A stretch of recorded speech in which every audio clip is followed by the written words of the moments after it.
and we are live this morning. Thank you so much for accepting the invitation and for joining me. Well, morning for me, evening for you, right? Yes, yes. Thank you so much for having me. It's an honor. Yeah, you're one of my aquarium YouTube channel role models, so this is a really big event for Well, me. now we know you're in trouble if I'm a role model. You're hitching your horse to the wrong cart. Don't you know? I'm not the one to be modeling after. There's plenty of other smart people out there. I've been watching your videos. Uh, the last one I was just watching right now was that jar collection you did. And I'm Mhm. like, yeah, this guy's definitely got some science background because he's talking about terminology that it's like a faint memory in the back of my mind when I once upon a time when I took a chemistry or biology class in high school. But yeah, no. But before we get going, let me do a couple of things before we get taken off on this and Mhm. acknowledge some of the people that are here with us this morning. I want to thank Raphael RJ, as we know him. He was the very first one in here.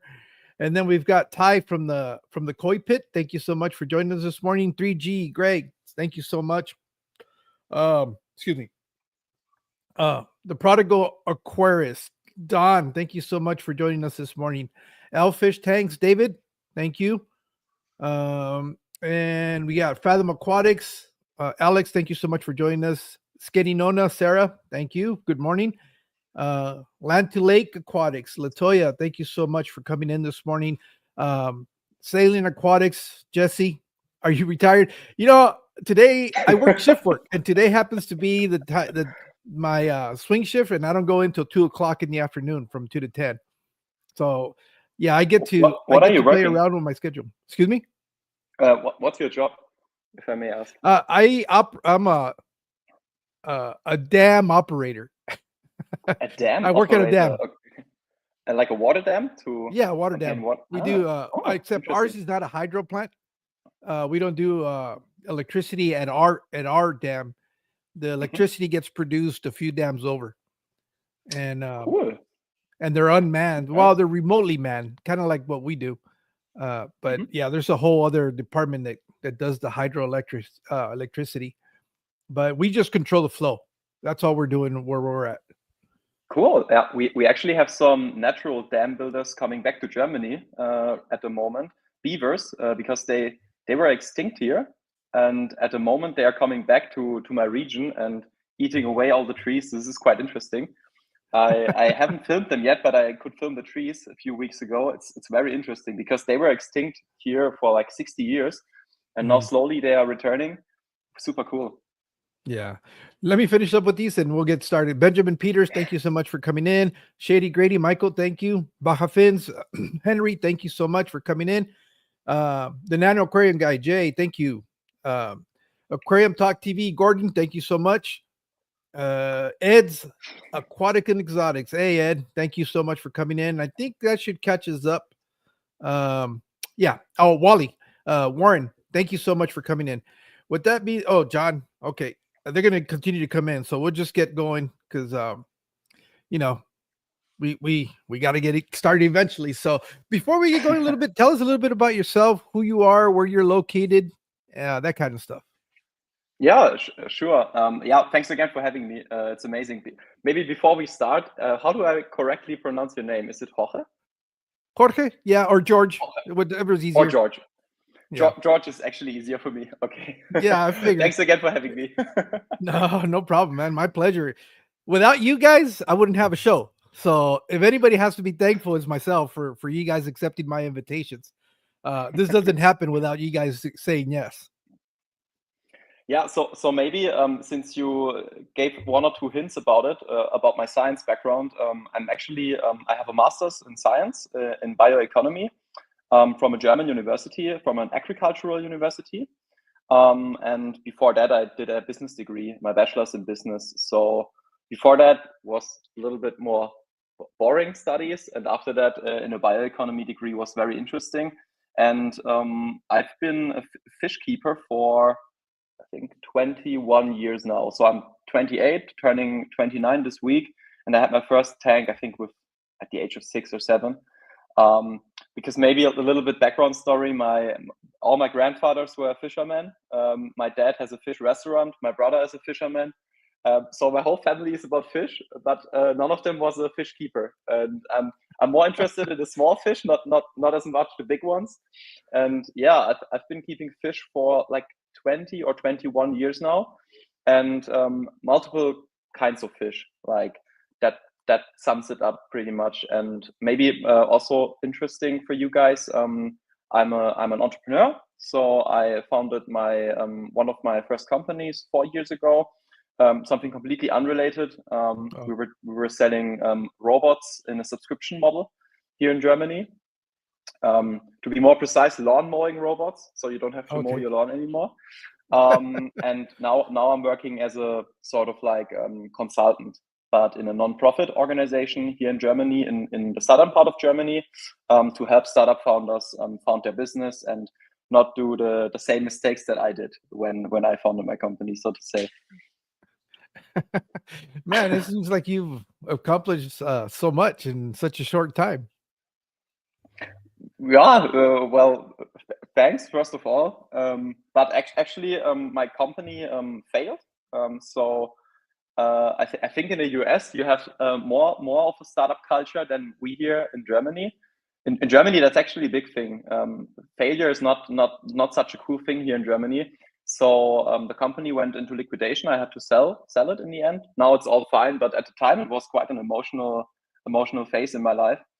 But yeah, I've done a lot of things. Let's put it that way. I guess we have a different perspective of failure, because without failure, there's no learning. You learn from those mistakes. They sting. Don't get me wrong. It's always it sucks to have to fail at things, but it really sets in your mind what you did wrong, and you go, okay, I'm not ever going to feel that again. So it gives you that motivation to continue. And at least that's the way we look at it here in the United States. Is like, failure is part of growth. It's not necessarily something that gets praised a lot, but there's a lot of value in learning from those failures. They're just, they're challenges that you overcome, and next time around, not to commit the same mistakes. So it's just, I guess it's just a difference of perspective, but totally, either way, like I said, I'm trying to recall, your channel is it relatively new? You haven't been doing YouTube for very long, have you? So I really started in November 2024. So last November, I had like 50 followers because I actually posted one video in November 2023. But then I had so much stress at work that I didn't focus on it anymore.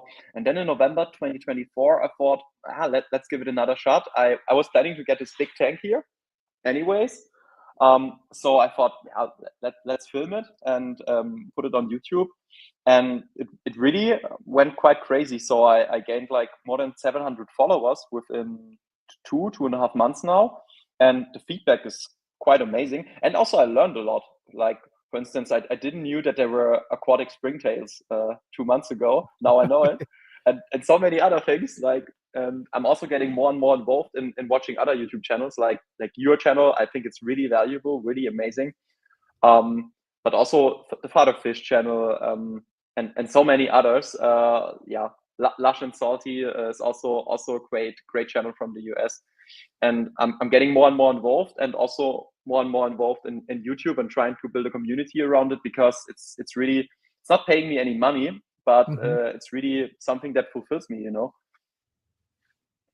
Yeah, one of the things that I've always been interested, and I don't know if it's just because of the type of videos that I choose to watch, but it seems to me that everything that comes across from like Europe and and stuff like that, I noticed that the hobby is more not restricted, not limited. It's like one style. It seems like it's smaller tanks compared to the US, because everybody in the US wants bigger and bigger and bigger.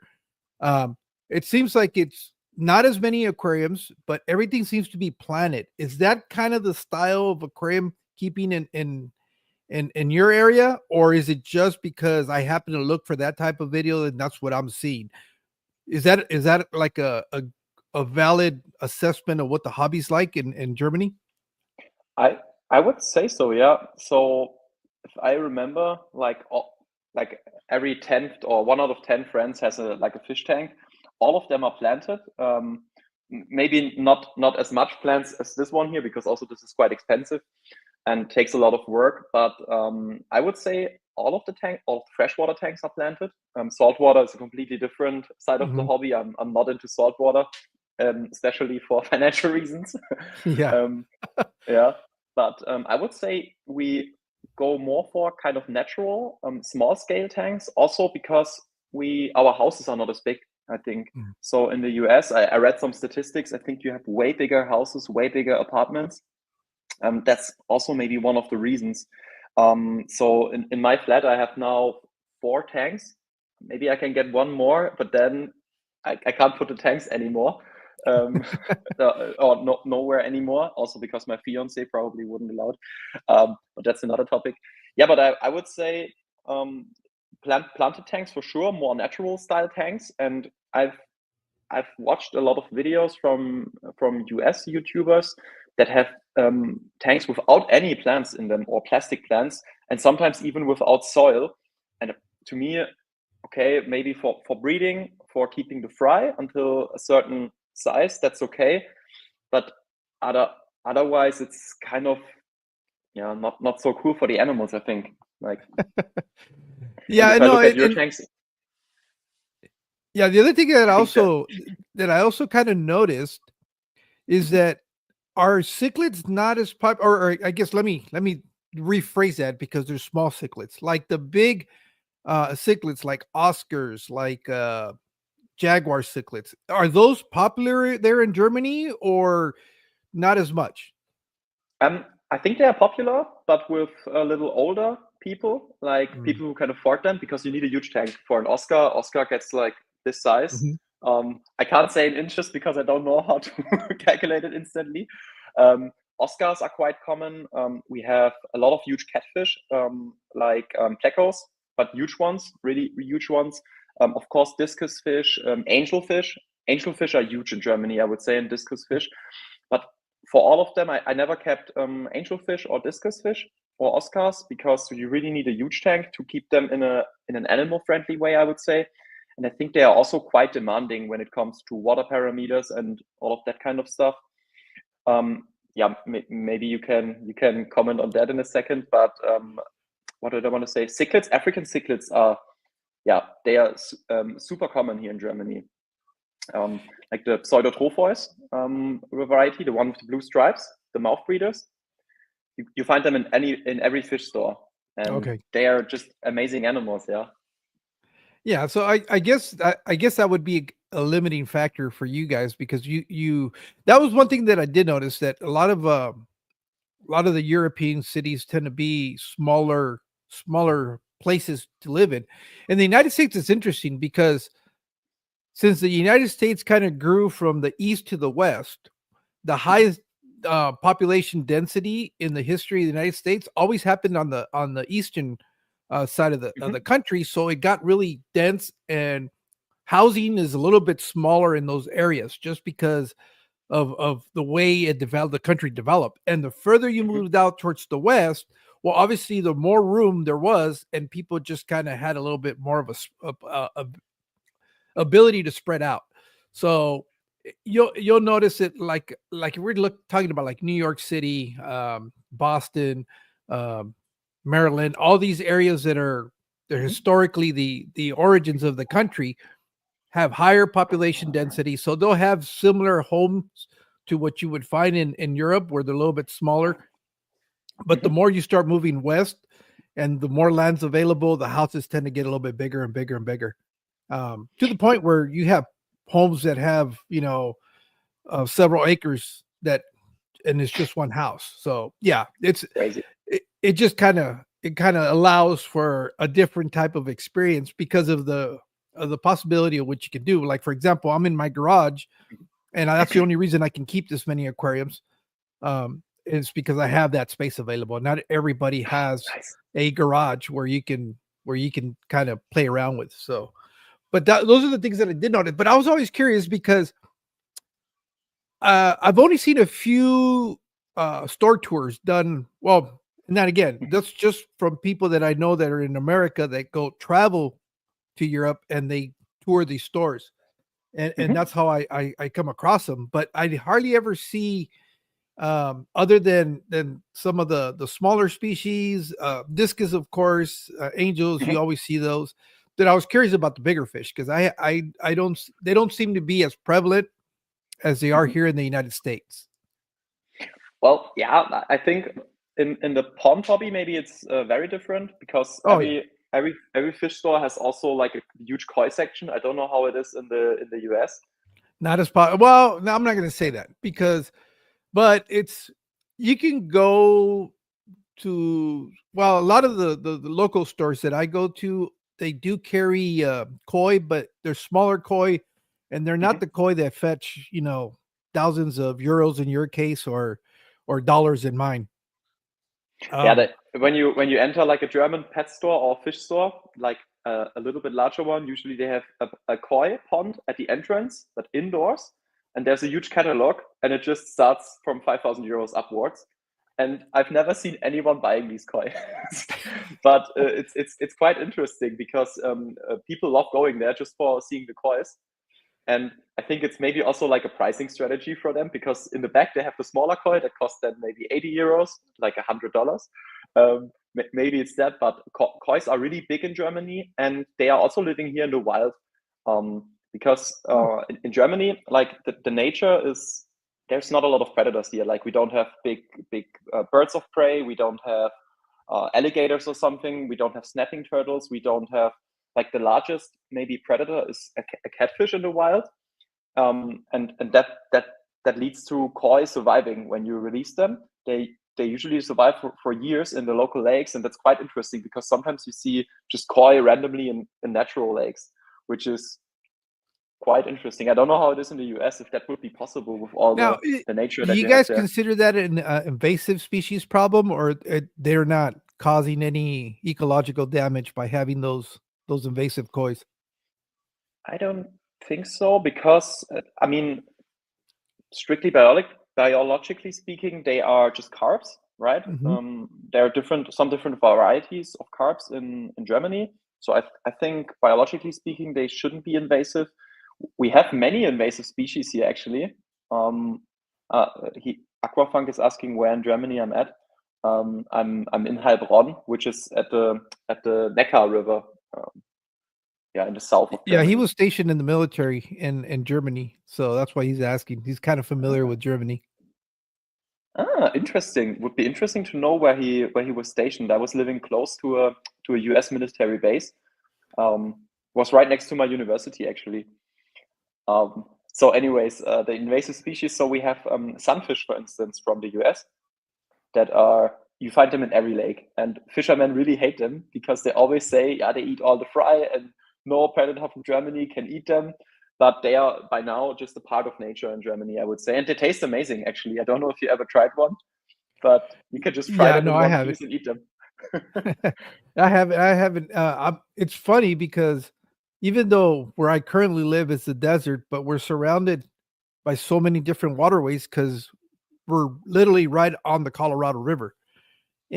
and so you have all these natural areas where the water just kind of seeps through the ground and creates these waterways.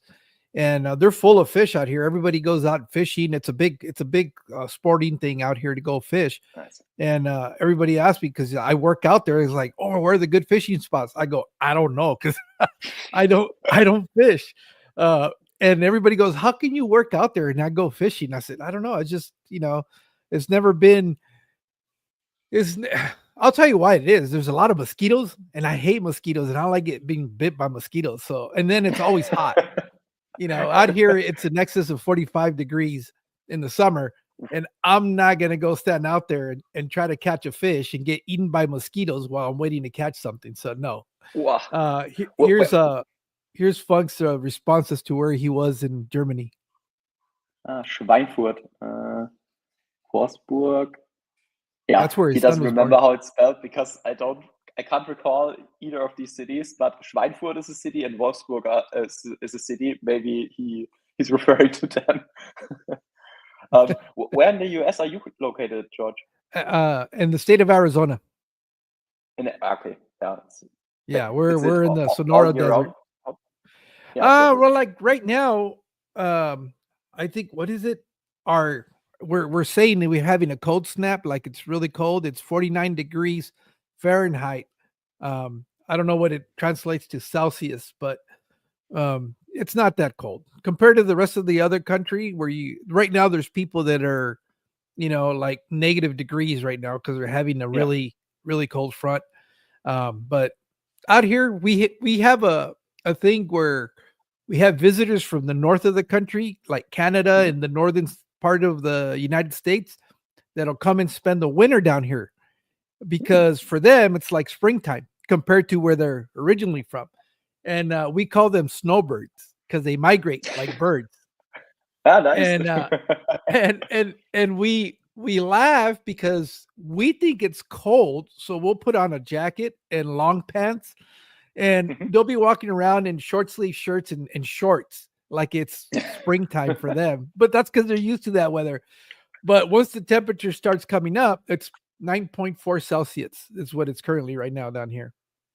Oh, Uh, that's like German spring, I would say, early spring. yeah, that's what I'm telling So you. that's For these people that come and spend the winter down here, it's springtime for them. Where for us, we're trying to put on a jacket because it's cold. yeah.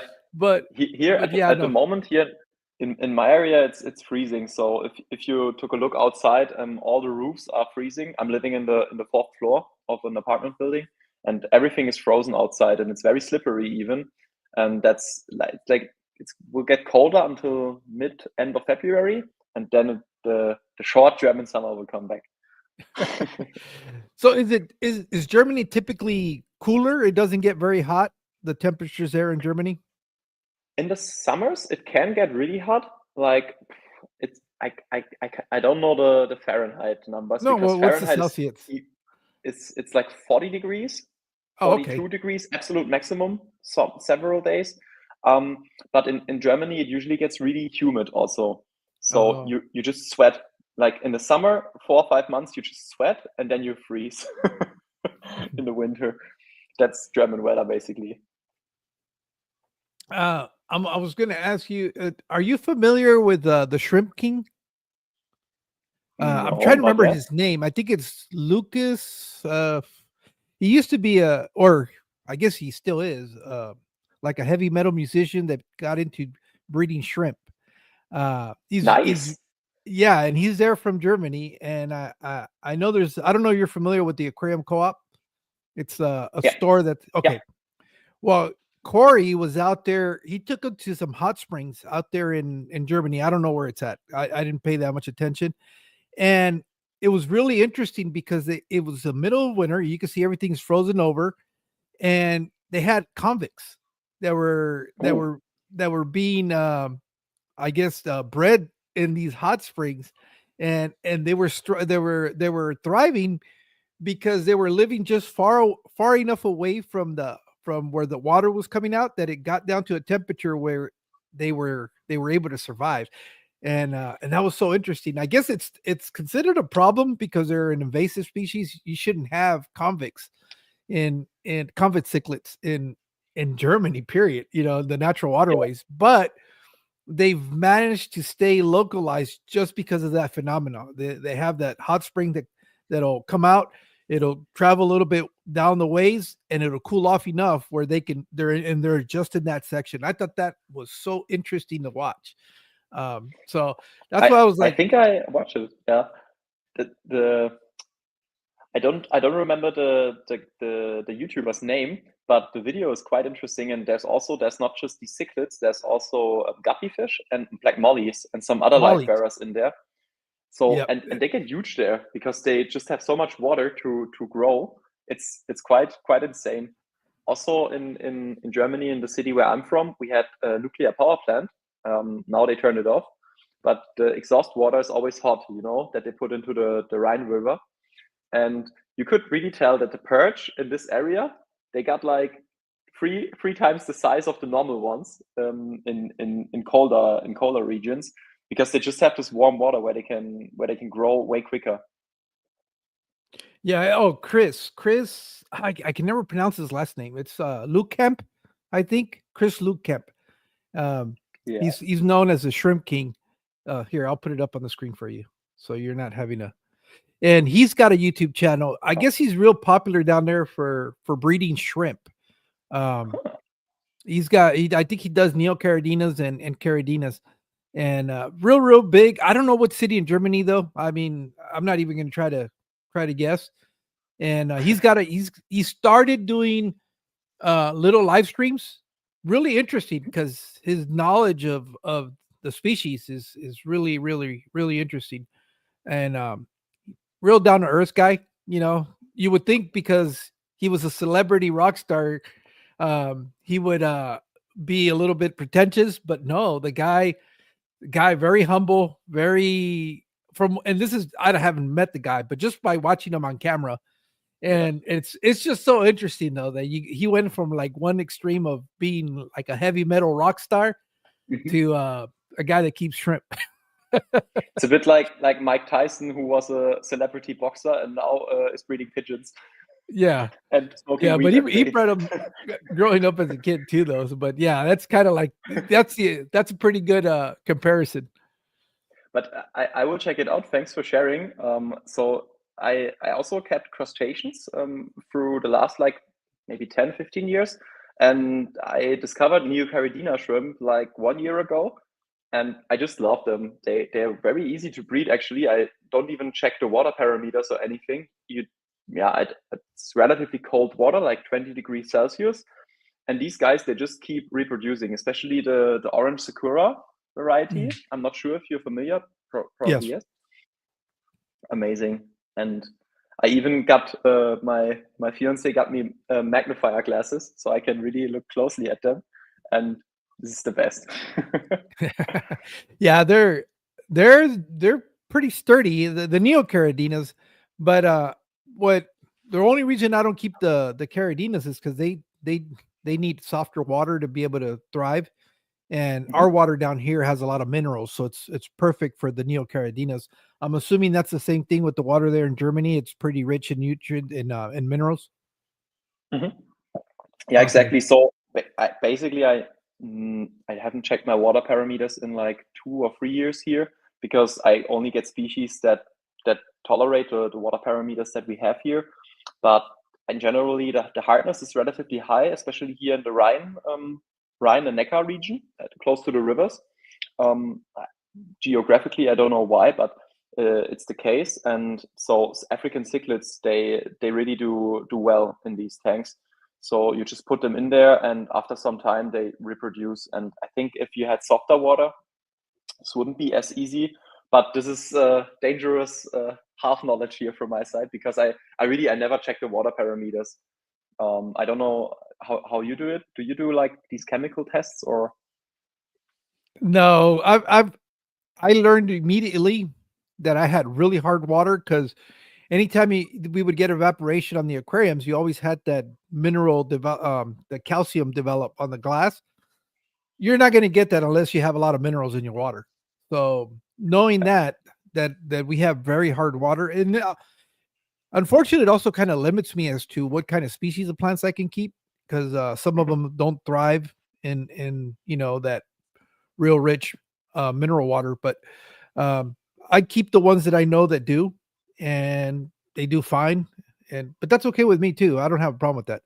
But yeah, that's as far as testing. I think when I first came back to the hobby again, I tested for a while because I was trying to learn the nitrogen cycle and doing all of that. But now that I've been doing this for a few years, it's basically by observation and smell. Yeah, smell. Oh yes.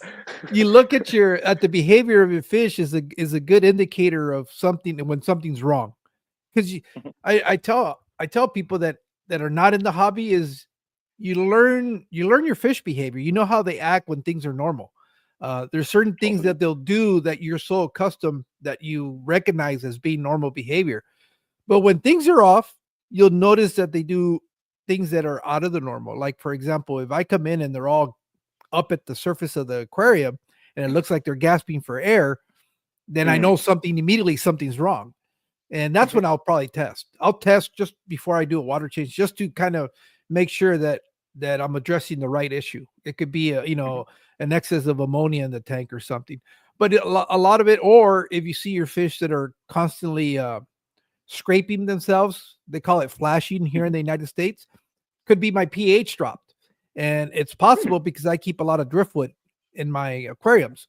And if I don't do regular water changes, it drops my pH, and it could get to a point where it gets maybe a little bit too low for the fish, that they start feeling like they're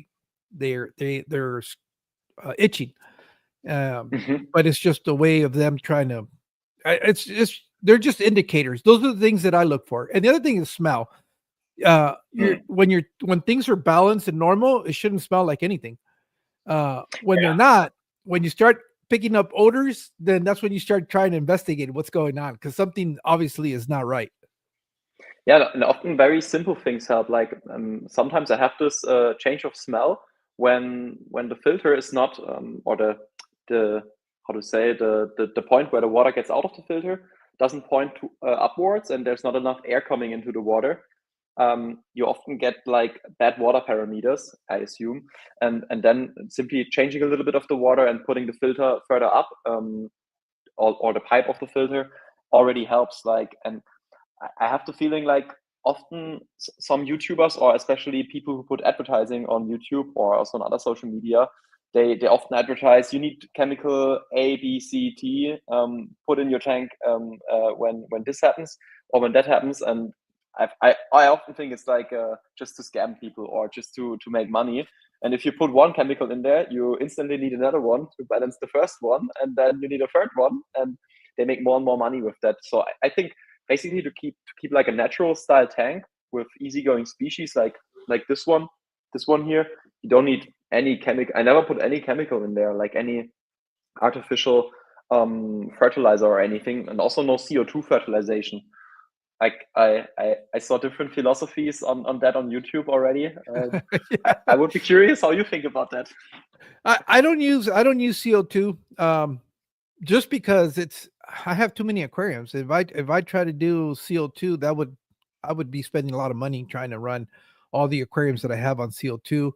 CO2, the nice thing about it is that it'll drop your pH, so it'll allow you to keep some of the species that prefer a lower pH. But I find that I've adjusted to what's easiest for me. I'm of the opinion the less I have to mess around with the aquariums, the better off they're going to be. If I'm not constantly trying to fix things, it's better. It's more enjoyable that way. But it's like everything else. There's people that like to, play the chemist or the scientist, where they're always adding this, take away that. Now let's do, some people really enjoy that. That's the part of the hobby that they enjoy. So I'm of the opinion, do what makes you happy. If you enjoy that, then do it. I mean, it's not, as long as it's not detrimental to the health of the fish. Do you? That's as we say down here. So how many tanks do you have at the moment? I think it's 32. I lost count.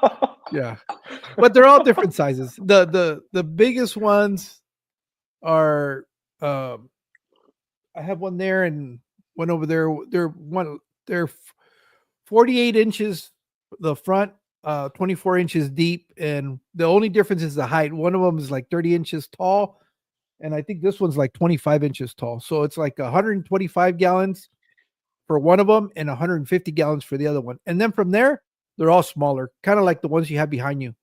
Because yours is what, 80 liters, the one behind you? It's 240.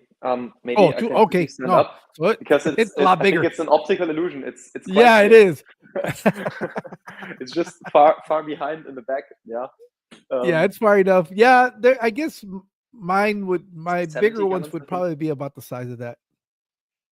Yeah, and I mean, I don't really want to test it because, as I said, I live in the top floor, and I'm a bit afraid if I get like a 1,000 liter tank, which wouldn't be that much more expensive, but it's way heavier. You know, it's 1 ton or 1.5 tons if you put a lot of hardscape in it. I'm afraid that the roof of my neighbor will crash. So for now, as long as I'm living here, and until I get like a proper house, I can't get any bigger.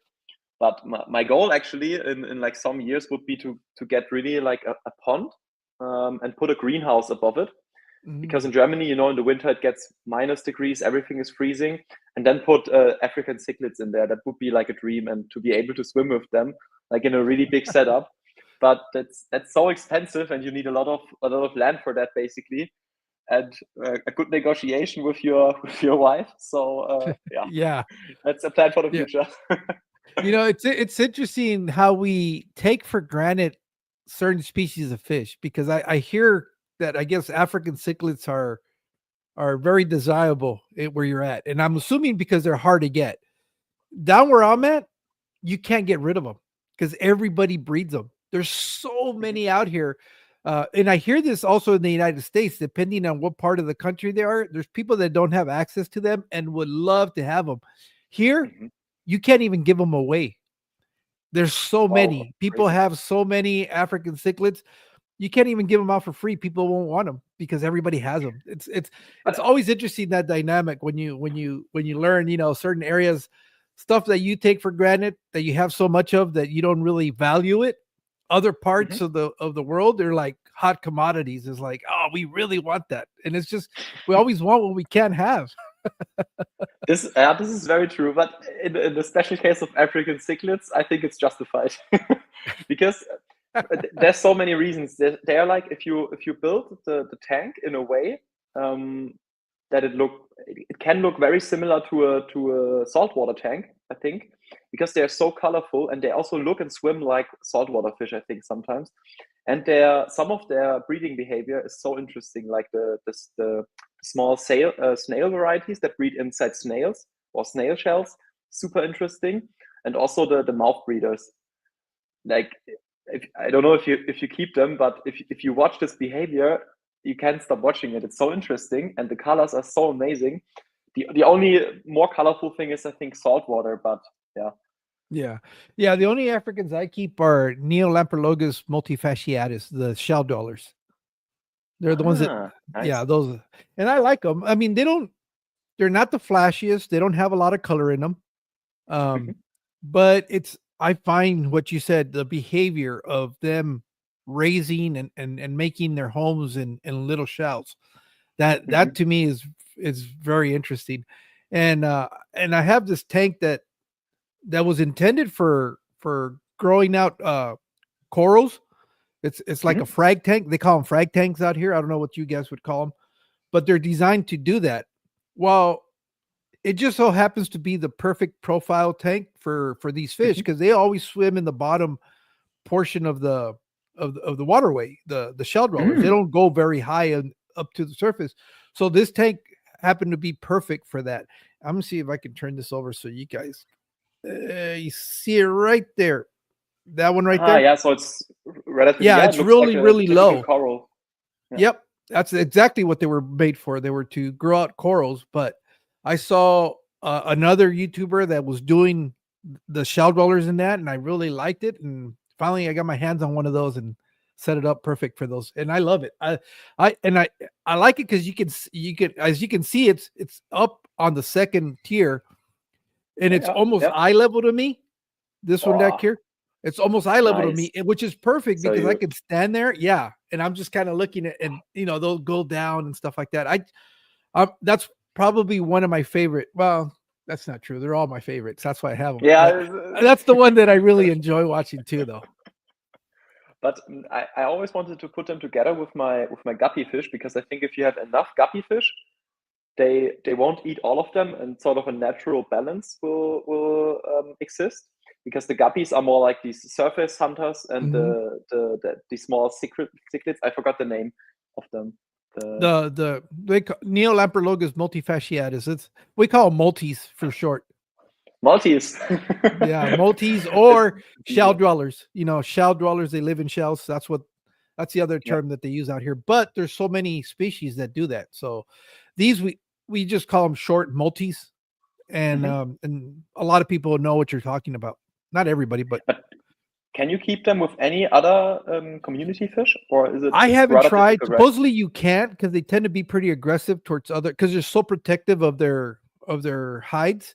I've only seen another YouTuber, but he had a really big tank, and he had actually the big Tanganyika cichlid. Why am I not being able to think of this? They're so popular. They're like blue with dark blue stripes, frentosas. He kept them with frentosas, and I guess they're the natural predators of the Neolampologus the multis. That they would just kind of stay just outside of range from them. If they swam over, they would hide in. I don't know how successful that turned out to be or not, because I didn't follow that too much, but I know he was doing that. It says they will all eat all the guppies. Watts Waters. Yes. He also has the same fish. I don't know if he tried it. Apparently he did, and he knows that it probably doesn't work. Yeah, back in the day, like 15 years ago, when I still kept cichlids, one of them, a juvenile one of the Pseudotropheus, somehow got into my guppy tank. And after a time, I couldn't get him, and I wanted to keep him in there because I thought maybe they would become friends. But after like 1 month, he was very big, and all the guppies were gone. So then I removed him again. With them, it doesn't work at all. They came very close. They became very close, but too close. Too close. They were in them. It's the well, best one of the things I wanted to ask you, if you started watching, I guess the American YouTube portion of the hobby, you'll notice that there's a lot of differences of opinions, and there's sometimes unnecessary conflict between ideologies when it comes to fish keeping. Do you see any of that in Germany? Yeah, I think the CO2 fertilization is a big thing. Because and also this all of these chemical additions, or I don't know how to say it. You know what I'm referring to. All of these things that are easy things to upsell you in the fish store. Because if I remember, like the first few times I went to the fish store, I just believed everything they said because I didn't have the experience yet. It was so extremely expensive to go there. And I think this is like one ideology, to have all of these tests, all of these chemical additions, all of the CO2 fertilization, and also, like, this is a belief in Germany.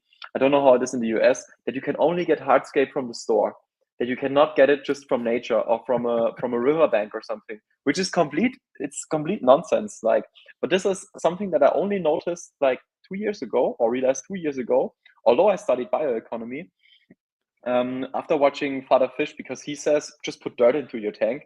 And I think you had him on your show as well, right? No, I was on his. Oh. I came on his, and we were talking about him in a live stream that we did that got a little bit contested, and that's what I was saying. If you watch the American YouTube, there's a lot of differences of opinions, and people have really, really strong opinions, and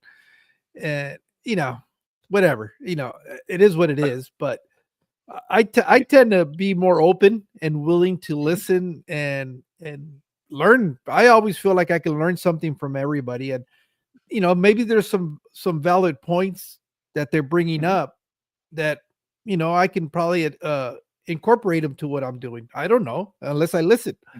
And but yeah, most of my knowledge comes from my personal experience, not from what somebody else told me. But I have tried to I purposely have tried everything that I hear about that you can do or you shouldn't do, because I want to find out if it's true, and if it's true, where is the problem? I want to kind of solve problems, I guess. It's kind of my nature when it comes to that aspect. But I'm coming to find out that as long as you keep the basic principles in check, it doesn't matter what you do, it'll all work. but you got to have Totally. your very basics down. Now the difference is that I always tell people it's convenience. Some Mhm. people do not want to have patience and they want everything like this. So that's Yeah. probably where the chemicals come in because that makes you go like this. Whereas I'm in no hurry, and truth be told, I don't like to spend money. I'm very, very cheap, as we call it here. Nice. Very cheap. Nice. So I'm willing to We would call wait. it Swabian Yeah. I'm willing because to we have wait this. Yeah. for something to happen and let it run its course. I mean, I don't have all of these tanks because I bought them. I have all of these tanks because a lot of them were given to me by different people that knew that I had aquariums, and they would be like, "Oh, you like aquariums? Would you like this one?" And I've learned now to say no, but at the Mhm. time it was like, "Yes, yes, let me have more." But now it's kind of gotten to the point where it's like, "No, okay, I'm done. I don't need any more." I still have 3 that I haven't set up. I have like one of them's like 60 gallons, the other one's like 33, and then a smaller one that's like 15 gallons. But and I don't know what I'm gonna do with them. They're sitting there empty. I sort of have a place for them, but I don't know if I want to set them up. I'm kind of rethinking of whether I want to keep this many because Mhm. my biggest thing is being able to enjoy them. I think I would give all of these up for one like yours inside the house where I that's the only tank that I have. I think I would do that. If my wife said Really? you can only have one, I think I would. I think I would, Oh, but it would be my little playground, my little what we call sandbox where I would but I would try in that same aquarium all these other because I've never done CO2. mhm. And if I only had one tank and it was like a real nice one that I could keep inside, I think I would experiment with CO2. I just want to see what that's like. I haven't done it now because, like I said, it's just running CO2 in a lot of aquariums just doesn't make any sense for me. Yeah. And so, but So I like to you don't try it have an eventually. aquarium in your living area? No, no, the deal that I made with my wife was I could keep as many as I wanted, but they had to be outside of the house. So outside of the house meant the garage, and that's where I'm at. I'm in the where we I can't park my cars in here, but I have tanks. My car's in the driveway. Yeah, I'd rather have my tanks than my car, to be honest. I mean, Germans really love their cars. I think Americans too, but Oh for yeah. me, the tanks are priority. Yeah, I But know, but go do ahead. do you have saltwater tanks? Did you ever try saltwater? I haven't yet, and it's because the same reason you said it's the expense. Everybody tells me it's not expensive. You could do it relative, you could do it for cheap. And I believe that. I think it's true, Mhm. but I know me. And eventually it's not just going to be the rocks, the live rock and a fish. I want to make it look good. So I'm going to want to Mhm. have different colors. You get colors through corals and you start Mhm. buying corals. Corals can quickly become very expensive real Mhm. quick. So that's why I don't do it. It's not that I don't I don't want to. It's just I can't afford to be honest. I can't afford to do it. Uh Yeah. the other thing is I hate the idea of having to buy salt to make salt water, and so there's all these other extra expenses that people like to ignore Yeah. when they have a Yeah. saltwater tank. Or actually, like not even buying salt. In Germany, it's quite common to even buy salt water. So you go to the fish store and buy salt water that is biologically ready for your fish tank, and Yeah. it's insanely expensive, even if you don't put a coral in there. And once you start adding the corals, I think the fish are not much more demanding than the freshwater fish. At least that's what I read. But the corals, they are just like, I mean, biologically, they are such a weird thing. They are like a mix of plant and animal, and it's Yeah. just weird, like the way they live, Yeah, the way they anytime you need procreate. extra additional equipment to pump nutrients into an aquarium, that's kind of like no, that's more than what I really want to deal with. But I again, if I only had one aquarium, Mhm. I could possibly see that. But what I always find fascinating is that, and I don't know if this is a true um a true statement when it comes to saltwater guys, but it seems like they like their gadgets. They like technology. Every Yes. time I look at a saltwater, it'll have a sump, and then they open up the sump, and you have all these lights, all this equipment, and all these like little blinking things. It's like you guys really into the technology. It seems like saltwater and technology go hand in hand. So Totally. I Like always get a kick out of that. at the place where I work, I have one colleague, Bülent. I hope he's watching at the moment. And he's a saltwater guy, and I'm the freshwater guy.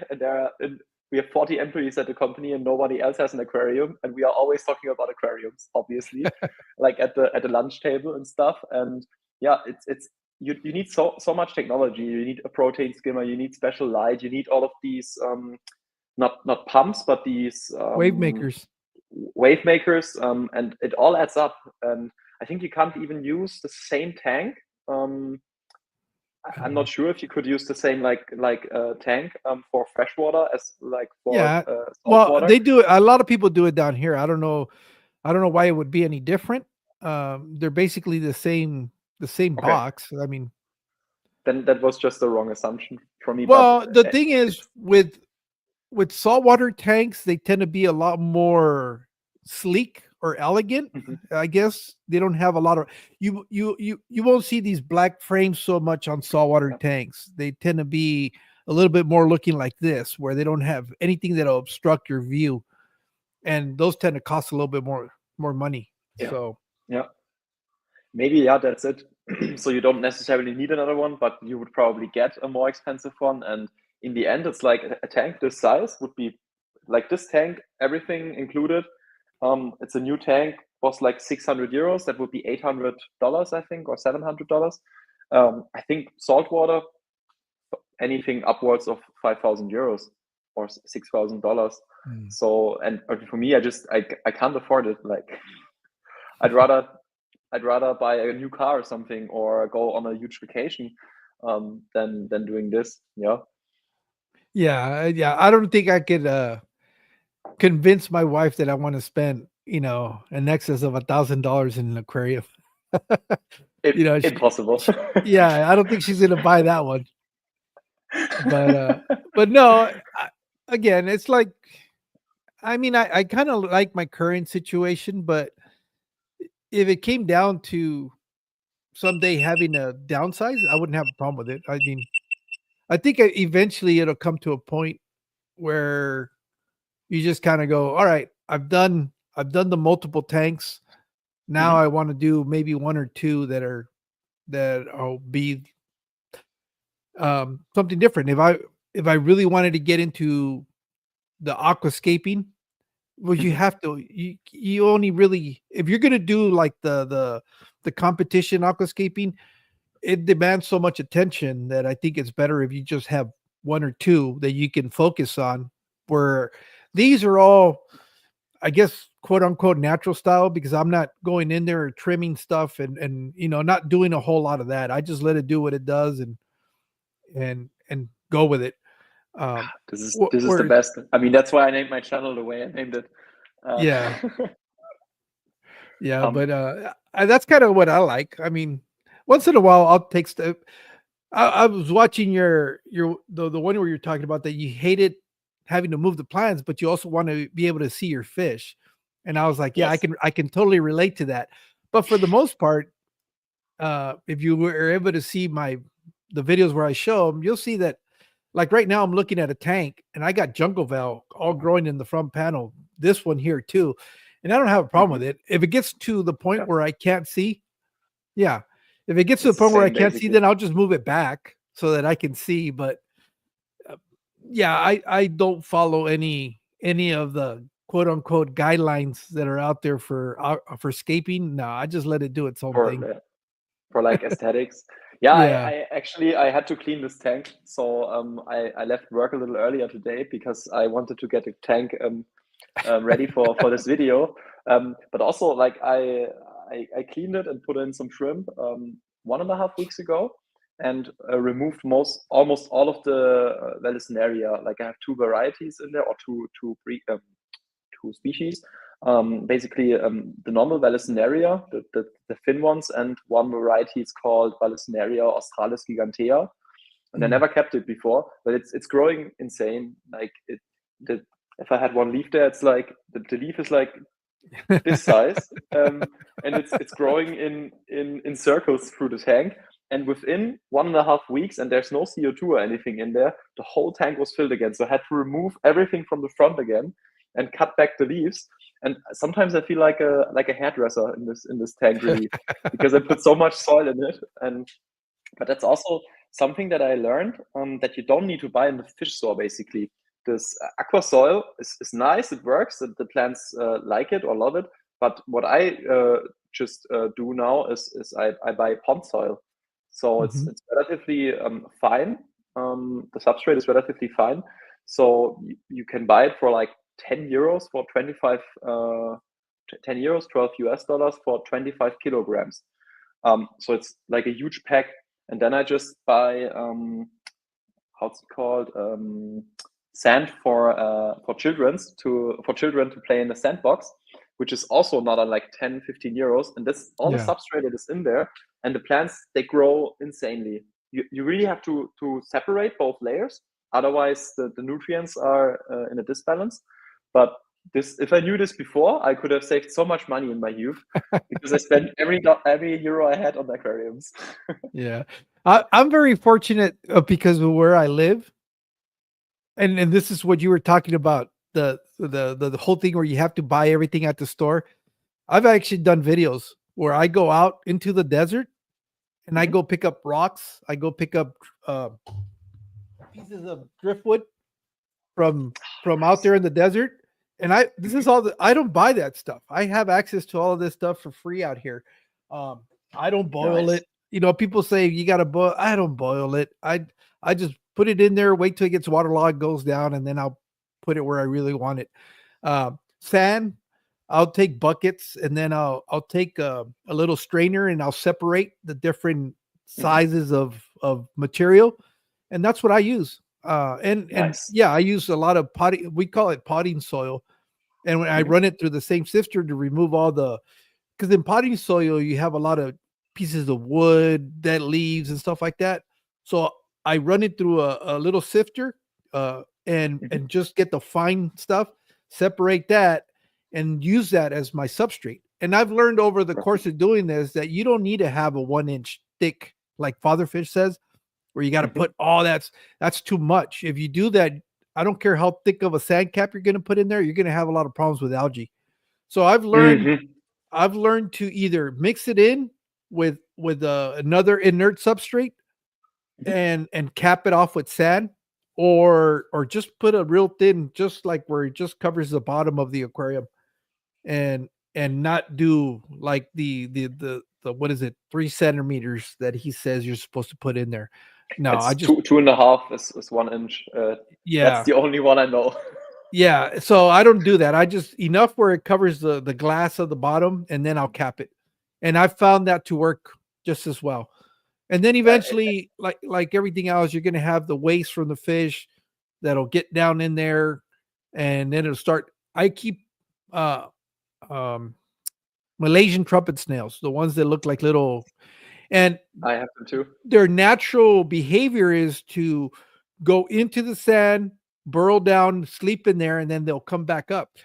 Well, I've learned over the course of the years of doing this that by me not removing the waste from the fish and letting it settle on the surface of the sand, these snails will gradually come up, and when they go back in, they'll pull that stuff into the sand, and it fertilizes the roots of the plants. So Beautiful. It's just kind of like creating this own self-sustaining system.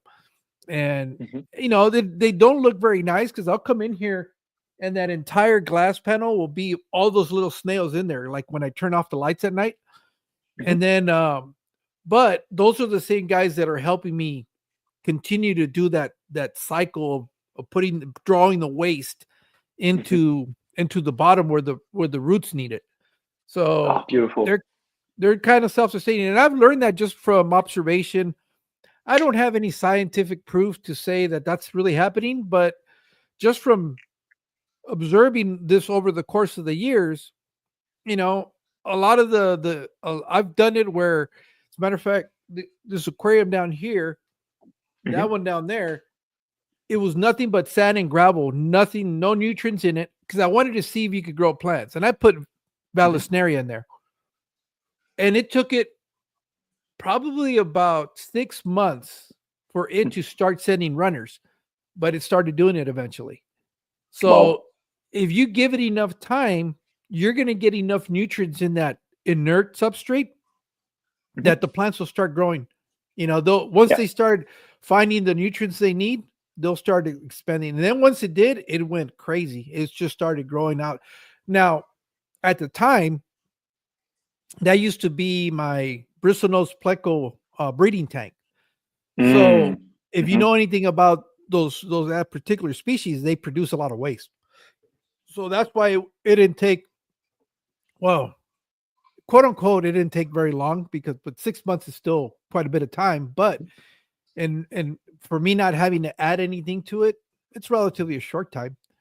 And but the waste they were producing is a lot. They were constantly putting, because they're always grasping on stuff. Are those bristlenose plecos, are those the ones that eat wood? Yes. Because there's several pleco species that develop to digest the wood, which is like so crazy if you think about it. Yeah, and that's the only reason I go and collect stuff like this, because I have them up there, but I don't think I have a pair up there. I think it's just 2 males that are up there, and they that's all they do is they rasp on the surface of that wood, and eventually they'll wear it down to where you need to replace it after a few years. Nice. Yeah, that's what makes the hobby for me extremely interesting. It's mostly the very small species. Like I like the largest animal I have at the moment is a black molly, which is really, I don't know, you can see it. Yeah, back it stands there. out. Yeah. I don't know why it got so big, but that's the largest at the moment. And I don't want any bigger species because I think the most interesting ones are the snails and the crustaceans. I don't know why, but I just think they're so interesting. Like, for instance, I have red-rimmed Melania snails. They look like Malaysian trumpet snails, but are like rather like this. Like we call them rabbit snails. Rabbit snails, yeah. That's what we call them here in the United States, rabbit snails. And these guys, I googled them because they reproduced so fast. Like, and I thought, okay, they reproduced after 1 or 2 days. I saw very small ones already, or maybe 5 days. And then I googled it, and on Wikipedia it said that they are able to do parthenogenesis, so they are able to have intercourse with themselves, basically. Yeah. Yeah, like Malaysian trumpet snails. It's insane. I didn't know. Okay, they can also do that. It's so interesting. Like, and then you see the small ones, and their shells start to develop into this really long form after some time. At the beginning, it's a little smaller, and then I have zebra nereids, which are originally I read from the Caribbean, saltwater snails. And I have bladder snails, and also I think the smaller trumpet snails also. And I think those, when they interact and sit on each other, it's so interesting. And also the shrimps, how they interact with those. For me, that's almost more interesting than the fish themselves. Yeah, the Malaysian trumpet snails, they'll actually put out fully formed babies. They don't lay eggs. It's almost like guppies. They're live bearers. When they start, and I'll come in here, and all of a sudden I'll see the glass just full of these tiny minuscule little trumpet snails, and I was like, oh, they started breeding again.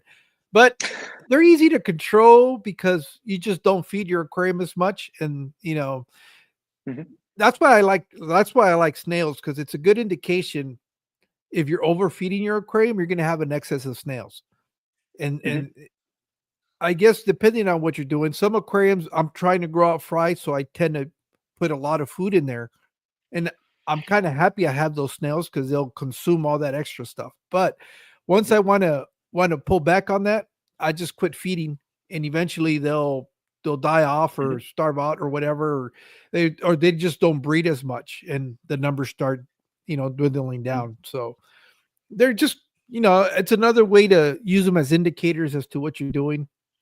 It's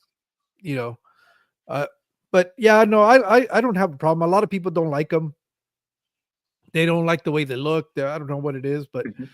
I don't have a problem with it. I have bladder snails. I have ramhorn snails. I have Malaysian trumpet snails.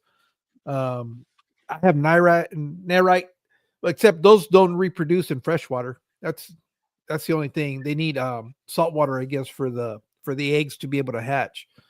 But Yeah, I thought about trying to breed them with just a saltwater tank, because if you just keep a small saltwater tank and just get like maybe 10 liters or like a few gallons from the pet store of salt water, it's relatively cheap.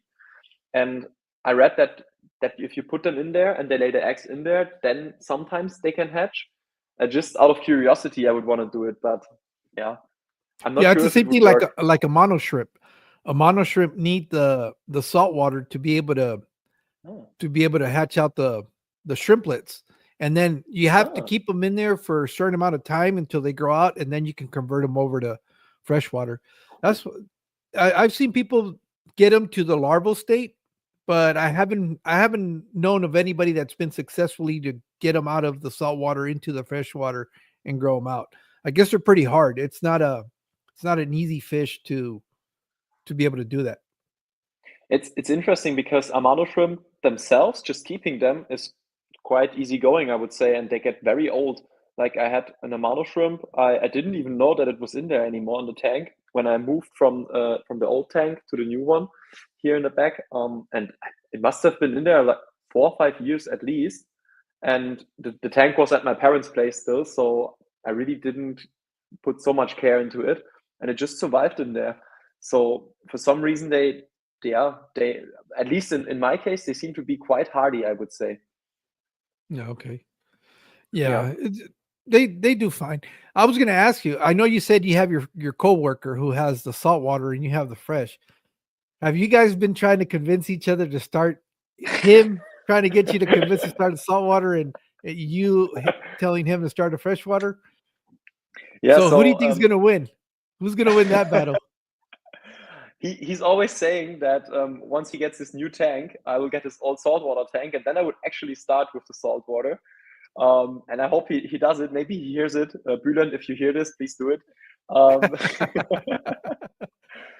no, but eventually I want to get a saltwater tank, but probably not once as long as I still live here. Like maybe I will move in like 1 or 2 years to a larger flat or maybe even a house. At the moment, we don't have any plans, but once we move, probably I will get at least a small saltwater tank, maybe for the bathroom. You know, when you take a shower, get out and just see the clean saltwater tank. That's really like one of my life goals. Uh, yeah, I watch some of the saltwater channels where they have an entire wall in their living room is nothing but a saltwater. Man, I look at that, I go, that would be really, really neat, to be able to do something like that. Because it's just, Mhm. I think with saltwater, the bigger the scale, the more it's you're able to appreciate, I guess, because it just allows you to really envision what our idea of what the ocean is like. Because even this stuff, it's our idea of what nature is like, because nature's not really like this. Mhm. We're just No, taking our own interpretation of what nature we think it should look like, and we're trying to replicate that. I think we do. I think saltwater is kind of the same thing. Where, but then again, I've never swam in coral a coral reef, so I don't know. Maybe they do look like that for real. true. But Yeah, me neither. I once went for scuba diving, but it was not in a coral reef. It was just in a normal like ocean, without any corals. But yeah, I think it's a little difficult. I would love to see it one day, like the Great Barrier Reef in Australia or also in Egypt. They have pretty nice reefs, but then it's always a trade-off. If you go there and dive there, I think you would always destroy a little bit of it because people stumble across or walk over the corals or something, and you disturb the reefs. And reefs are such an endangered ecosystem. So I think for me it would be enough to have it in an aquarium, just watch it, and even yeah, doing your part in preserving some of the species, rather than going to, for instance, Australia to see the reefs when you dive there. It's always a little difficult, I think. oh well, you'll never catch me doing it because I like being the predator, not the prey. And you go swimming, you go swim in a coral reef, you become the prey. No, thank you.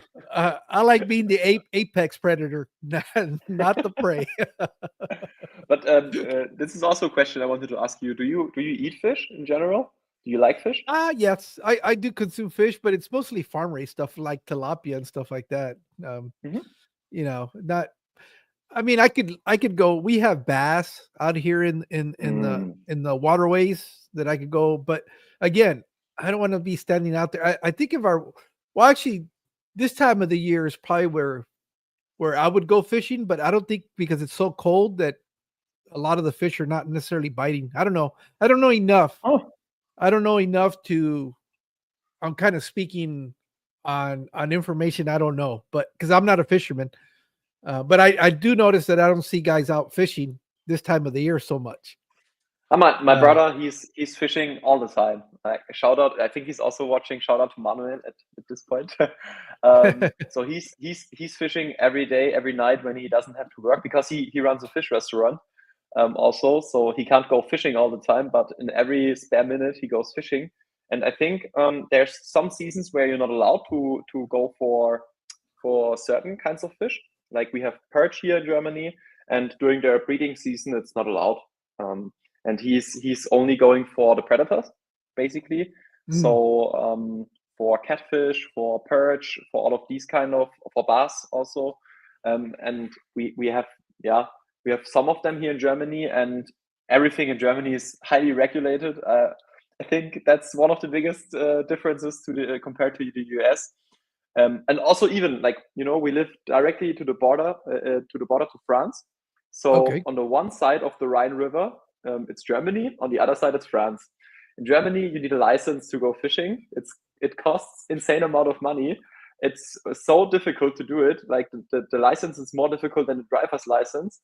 And in France, they don't even care. And it's the same river, It doesn't even make sense. Well, Yeah. where I live, we have the similar, but instead of being countries, it's a state. I live Okay. the Colorado River divides Arizona and the state of California. And Hmm. the regulations for California are so extreme that it makes it so hard to be able to do a lot of this stuff. But in Arizona, they're a little bit more like, do what you want. Yeah, So yeah, it's I can relate to interesting. Yeah. that. Have you ever been to Europe or to Germany? No, no, no. I haven't. It's something. 2 summers ago, we came real close to going to the Netherlands, and Hmm. because we have a friend that's from Amsterdam, but that Lovely. kind of fell apart for some other reasons. But as a matter of fact, that's the only reason why I got my passport. So I have my passport that I haven't been able to use because I go to Mexico, but I don't need it down there. It's you can travel. I can Oh, travel most of Mexico without any worries. Um, but yeah, no, I think we're Spain is one of the places that we looked at that we want to do, and it's because of beautiful. doing this, I've made some friendships in Spain, and Okay. yeah, particularly a guy that has a channel called I think JR Fish Tanks, and Mhm. he's offered. He goes, if you ever come to Spain, make sure you contact me, and we'll take you to go see some of the cities and stuff like that. He would be like our personal tour guide. So, Yeah, the same offer stands for Germany. all right. Come Well, I over and we appreciate will that. show you around. Yeah, I know I was making the mistake of going, oh, I want to go to France and go see Paris, but I've seen enough documentaries that I don't want to go to Paris. I want to stay away from Paris. I think I'd rather go see the wine countryside of Paris, which probably be more enjoyable for us. But Paris, I mean, of France, the wine country part of France is probably be better for us than the ghettos of what Paris is. It's every The time I see banlieues, more yeah. and more, I go, yeah, I don't. Why would people want to come here? It's the It's city not the of place. love. Yeah, uh-huh. Yeah, of love of other people's belongings. That's what it is. No, Europe is really, really beautiful, and I think compared to the US, the biggest difference is that everything is so small and close together here. Like if, Yeah. like I live, or when I lived in Karlsruhe, it's like 1 hour away from where I live at the moment in Heilbronn. it's I think half an hour to Strasbourg, which is in France already, and it's maybe 2 hours to Switzerland, 4 hours to Austria, maybe 5 hours, and 6 hours to Czech Republic, and also like 4 or 5 hours to the Netherlands. So you can see so many cities within, or so many beautiful countries with completely different cultures. And for me, culture mainly means beer and food. Yeah. And Well, that's the best way to get to experience culture is through the food and the beverages. Totally. And yeah, I think that if you're into food and beverages, especially beer and wine, Germany, France, also Czech Republic, very underrated, I think. Oh, Czech okay. Republic has such a good cuisine, amazing, like, yeah, a bohemian kitchen, they call it, and it's really cheap also there. And a Pilsener beer, I don't know if you noticed the term Pilsener beer. Yes. I'm familiar. So they invented it, and they do a really good job at brewing it. And yeah, I like me a beer. It's just amazing. I would enjoy that. I think and that's funny because me and my wife, when we've talked about it, obviously Italy comes on the map because it's the food. We want to go experience the food in Italy. Spain, that's part of it too. We want to go experience the food culture down there. And it's when we start looking at places to travel, that's the first thing that we look at. It's kind of like where's the cuisine that the country is known for, and that's kind of where we want to go. And not so much the nightlife. Yeah, not so much the nightlife. We're on the other end of that aspect. We already did that in our younger years. Now it's kind of like we want to sit, relax, enjoy the view, enjoy the atmosphere, and have a delicious food and excellent beverages. Oh, then I would like to market my own country, but then I would really suggest to go to Italy, as you mentioned. Like the food there, it's insane. We usually go to Italy once or twice a year. Most of the time to the Lake Garda. It's a beautiful lake. Also, I took some animals, not animals, but plants and stuff, and set up a natural tank from it. But that's another story. But yeah, don't be saying that on the internet. True. Hypothetically, you did it. Amazing. You could do it, yeah. And the pasta culture there, it's insane. But also, like you go there for lunch, for breakfast, for dinner, and there's no bad food there. It always tastes amazing. And people are so chill there, and it literally looks like in paradise. Like everything there is so beautiful. It's completely safe. There's no you don't even have the feeling that there could be criminals because everything looks like in heaven. So this is my Italy pitch. Yeah, you don't have to convince me very much. I mean, we're kind of sold on it. But yeah, no, we recently filled in our applications for what are they called? The Nexus card that allows you to travel globally when you fly. So we're just waiting to hear back from that. And once we get that, we have to, because you have 5 years where you have to travel outside of the United States, or else you lose your privileges for the Nexus card. So, or the global, I think they call it the global. And but we want to get that. And I think Spain, because my wife really wants to go to Spain. And then obviously from Spain, you can get a shuttle flight into Italy, but we don't know yet.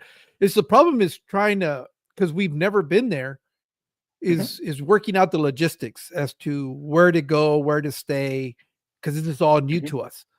And I told her maybe the first time we buy a tour package, even though they don't recommend them, just so that you kind of get a feel as to where things are in relation to what you see in the map. And then the next time that you happen to be there, then you just kind of know the area a little bit better and you can kind of guide yourself. But now that I'm making friends all over the world, I might reach out to a friend and say, hey, where do you recommend we go?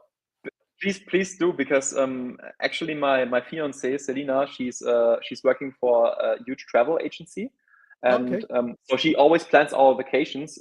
That's her favorite thing to do, and it's quite amazing if you have an expert in at home who does that for free, basically.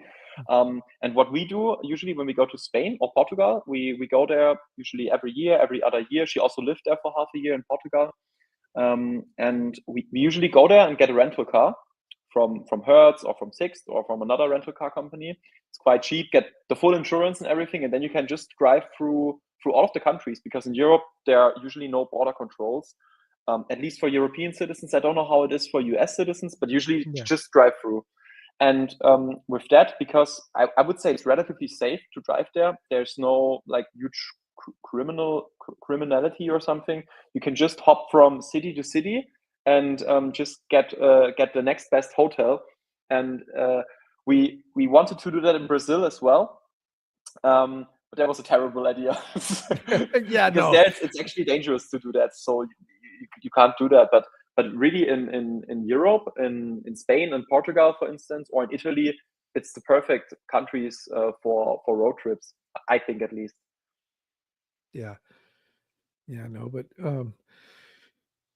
yeah, no, it's just I was really interested. I'm always fascinated by learning about the hobby from outside of the United States, how it's done. I've met, like I said, I've been very fortunate by doing this, that it's kind of opened the world to me. It's allowed me to talk to people like you, to people who are also, I know people now that are in Australia that are doing, and all because of the hobby. It's so funny. I know people in Spain. I have, friends in Mexico, and even in the United States, because we're such a big country that everything's so far. Um, when you were talking about being able to drive an hour to through one country to another, the closest thing we have to that would be, again, the eastern side of the country. You have a lot of the smaller states where, a couple hours drive and you've kind of driven through a state, and in a day's drive, if you're driving 8 hours, you could have easily gone through like 4 or 5 different states, based depending on where you're at. It's very, in that aspect, it seems a lot like Europe, where you can go to different places. You start going further west, and then you come across states like Texas that'll take you 2 days to be able to go from one side to the other. Crazy. California will take you 2 days to go from south to north, so it's just that you can imagine how it just the area starts opening up more and more the further west you get. Yeah, the dimensions for us Europeans are, it's hard to imagine even. Like, I've never been to the US. I really want to go one day. Maybe not this year, but maybe we go next year. That's really like one of the plans. But as I said, we've been to Brazil, and Brazil is like, I think we looked at the square kilometers, and I think it's like, I don't recall the exact number, but I think it's like 5 million square kilometers, and Europe is 7 million. Like, I don't know if the number is right, but the relation is right. It's like, it's one country and it's almost the size of whole continental Europe. And for us Europeans, everything is so tiny here. So we can basically you can literally drive from south to North Germany, especially if you're a fast driver and you know the German Autobahn, there's no speed limit. You can just drive as fast as you want. You can get there in like 8 hours if there's no traffic jam, and then you've passed through the whole country from south to north, which is the furthest difference that you can get. And I think compared to if you mention Texas, like 2 days, one state, and our states, we also have states, but they are so tiny. Yeah, it's just a completely different kind of country. Well, I'm going to have to jump off because I got to start getting ready for work today. I just want to thank you so much for accepting the invitation. I know we were kind of working out. It was kind of because it was during the holidays. I understood that we weren't going to be able to do it then, but I do appreciate you getting back to me. I want to thank you so much for granting me this opportunity to get to know you better and understand your hobby a little bit better in your country. Hopefully, you learned a little bit from what we do down here. And obviously, don't become a stranger. Anytime you want to talk or whatever, you got my number. You feel free to reach out. Usually, I'm pretty good about responding to texts. Text is usually, I recommend that to people because I do work different schedules. If you send me a text and I'm up, I'll answer. If I don't answer, it's probably because I'm probably sleeping. But I always tell people, send me a text and I'll get back to you. But with that being said, Thank you I so just much. wanted to Also thank from it. my side.